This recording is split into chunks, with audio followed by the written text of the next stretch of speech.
In this video we are going to take a closer look at one of 9th edition's potentially most underrated units, the Hellblasters. First we will take a look at their datasheet, loadouts and dealing with supercharging. Then we will go through how specifically make use of them in the Deathwatch army by including them in a Fortis Kill Team. Lastly, there will be some modeling recommendations and a quick wrap up. This release is the first part of a mini-series on the Fortis Kill Team, which will cover all the units available to that kill team. Welcome to SwissHammer, your channel for modeling in Warhammer 40k. My name is Tammer and I will be guiding you through this video. Looking at their datasheet, the Hellblasters are basically intercessors with a plasma weapon. Rocking the solid primary stats line at 33 points, we are basically paying 13 points over an intercessor for access to the plasma weapons. For keywords, they get access to the core keyword, which they will desperately need. More on this later though. For weapons, very similar to the intercessors and their 3 bolt rifle variants, the Hellblasters have the same variety for their plasma weapons: rapid fire, assault and heavy. They all cost the same points, which brings us to the question of which one is the most viable.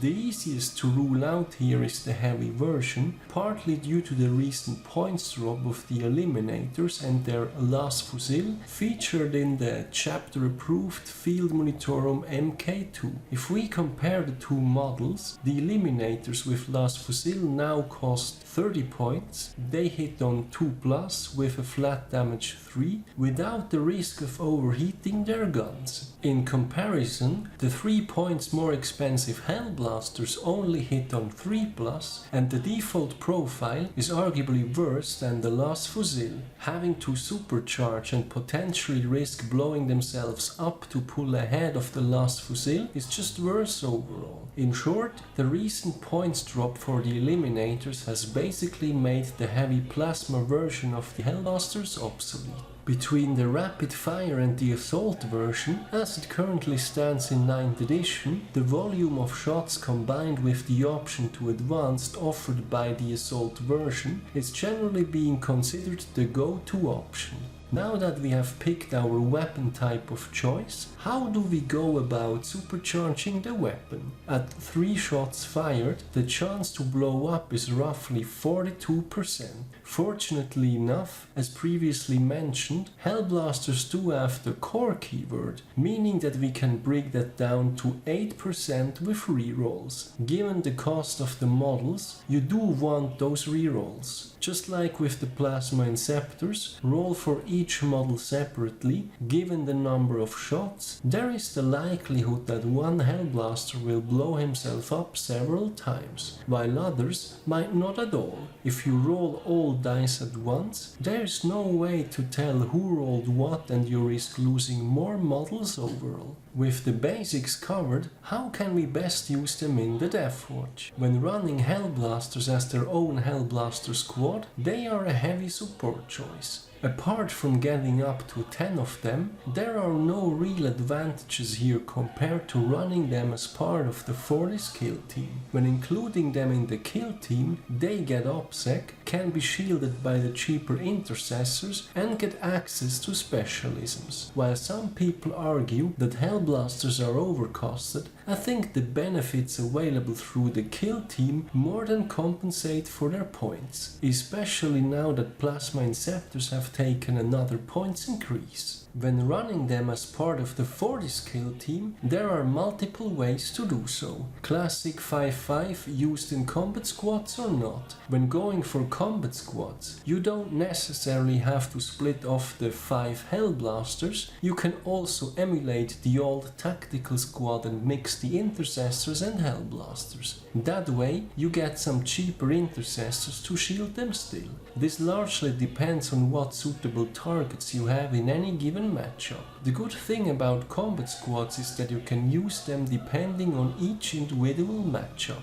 For more information on the primary skill teams and their viable loadouts, also check out my guide linked in the description. As far as specialisms go, I think either Malleus or Aquila are suitable candidates, depending on the rest of the list and what points allow. For stratagems, we have the always popular transhuman physiology, and if you are deploying the Hellblasters as their own combat squad, it might be sensible to deploy them through the teleportarium, as they will likely attract a lot of attention on their own. All in all, I think that by including them in the Fortis Kill Team, the Deathwatch uniquely boosts the Hellblasters up to the level where they are easily being competitive. With that being said, let's have a look at some modeling recommendations. Just like with the intercessors, there is the issue of how to deal with displaying the 3 different weapon types. As we covered previously in the video, I don't think that the heavy type will see much play anytime soon. This happens to be the one with the most noticeable visual difference anyway. As far as the other 2 loadouts go, I recommend modeling the assault weapon type for now. Even if you end up running them as the rapid fire version, I think that for as long as all the weapons look the same, there should not be an issue. Just clearly state what type of loadout you are playing. In addition to that, what I did for my own was adding some LED effect to the plasma, but that's mostly because my OSL painting is nothing to write home about. For more information on how to install LEDs into Warhammer 40k models, feel free to check out my guide, which I have linked in the description. To wrap things up, the Hellblasters are basically intercessors wielding plasma guns. With 3 weapon types available, the assault version is currently being considered the most viable loadout due to volume of shots. When supercharging the guns, having access to rerolls brings the chance to blow up down from roughly 42% to a more reasonable 8%.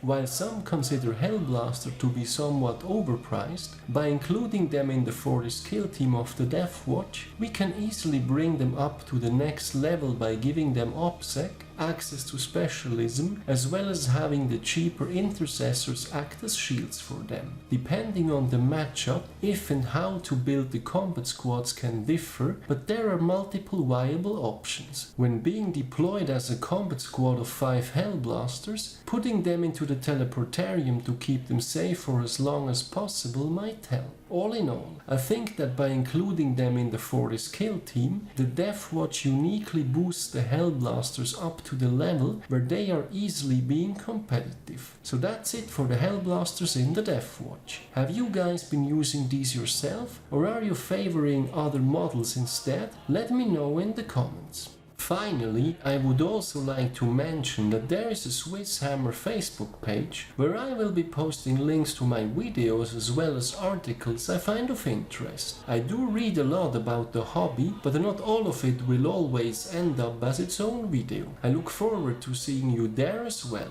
I do also have a Patreon page. If you like my content, any additional support is greatly appreciated as it helps me invest into future videos. As always, thank you very much for watching, guys. Your continued support is greatly appreciated. I hope you have been enjoying this video. Give me a thumbs up if you did, and don't forget to subscribe if you haven't done so already. Thanks again, and see you next time.